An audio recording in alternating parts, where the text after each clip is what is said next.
I'm going to tell you a story, and it's going to involve a missing hiker, and the lengths that people will go to get back the people they love. Oh, and maybe a hint of time travel. Welcome to the Aurora Wasteland.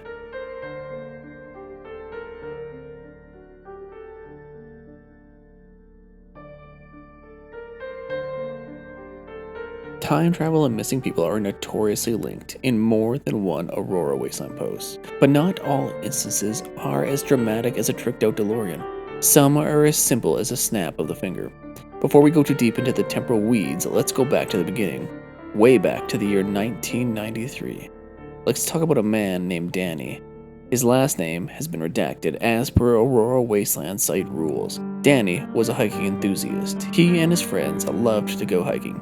They'd go out to the mountains every week, picking up a new trail, exploring Mother Nature, and sneaking off into the trees with their girlfriends who loved to tag along for the ride. After a few years, those girlfriends turned to wives, but the woodland intimacy continued. One of their favorite places in the world to hike was the Brightness Falls Park.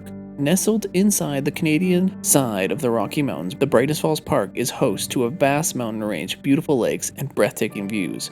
But for Danny and his crew, Brightness Falls was their favorite place because of the wide variety of trails, mountains, forests, rivers, and pants-wettingly deep lakes. Everything up until this point in Danny's life had been normal. Friends, job, wife, love, everything after was heartbreaking. But we're getting ahead of ourselves.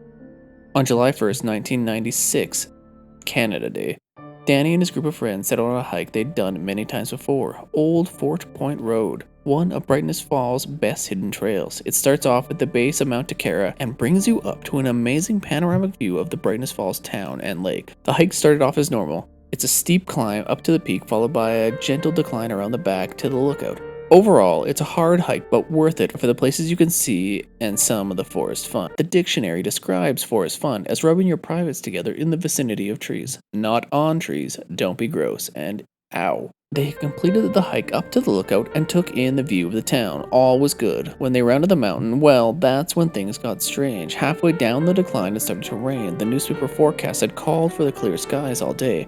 And based on Danny's police testimony, rain was an understatement. They were caught in a downpour of massive drops. They were very seasoned hikers with the proper equipment, but the rain drenched them down to the bone. It had become hard to see. It became hard to hear. It became hard to do anything but walk, and even then the ground wasn't able to keep up with the rain, and washed out paths forced them off the trail. By the time they reached the end of the trail and ran to their cars, they were just happy to be out of the rain. It was then that they noticed that someone was missing.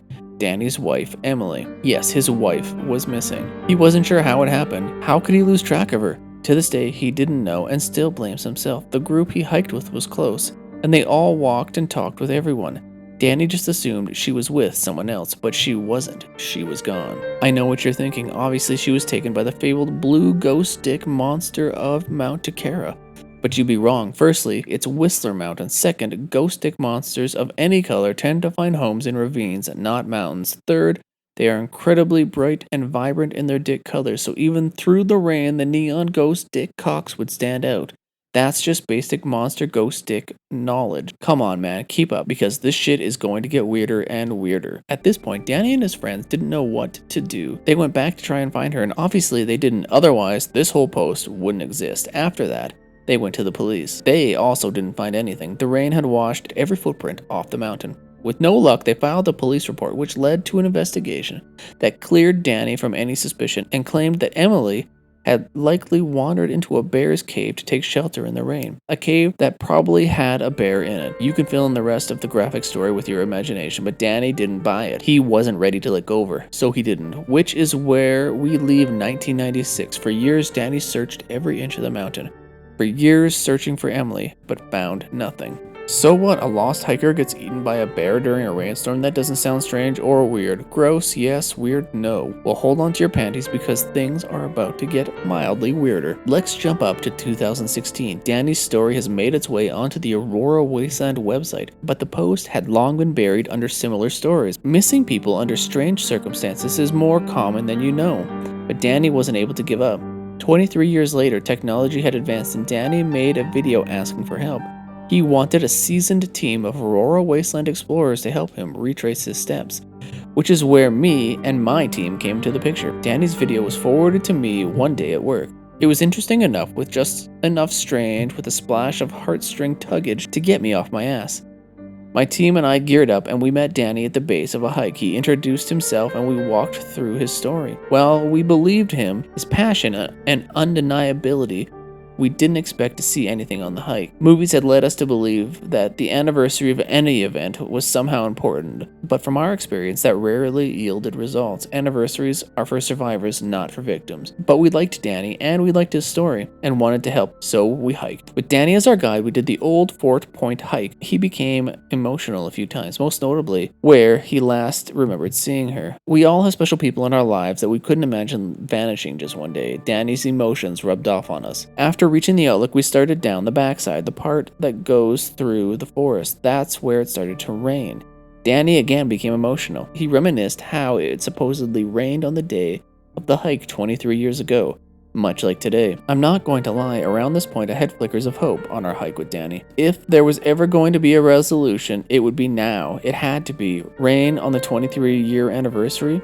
But that was just my imagination and hopes messing with me. I had hoped we'd run into a woman hiker that had separated from her group. We'd find out her name and realize it was the same as the missing hiker. And then Danny and her could have this grand reconnection, but that didn't happen. The rain only sprinkled and lasted no more than a minute. The rest of the hike was done in a slightly disappointed silence. Now that should be the end of the story. We should have left disappointed with some kind of moral to the story, like you can't expect what happens in movies to happen in real life, because stories and real life play by different rules. Shit, that sounds close to a moral. Frustrated, we threw our gear in the trunk of the vehicle and climbed in for a long ride home, when someone noticed something. While out on the hike, and even now in the car, we had no cell signal. No way for our phones to connect to the network. So what happened to our phones happened to us. All but one of the hiking crew had brought their cell phones with them. Only one jackass, he knows who he is, forgot his cell phone in the car. And that jackass's phone was exactly 1 minute behind ours.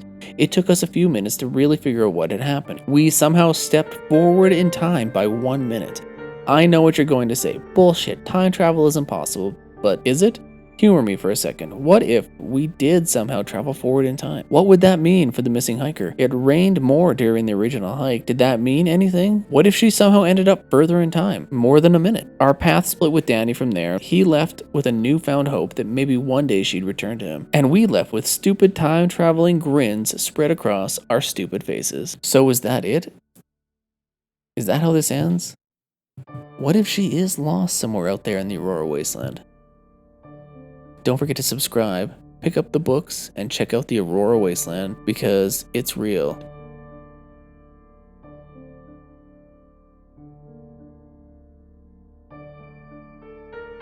Hey, I'm VaughnAshby, author of Tethered and Brightness Falls, and if you like this story, you should head over to aurorawasteland.com or VaughnAshby.com. Go pick up one of my books or go explore the Aurora Wasteland yourself.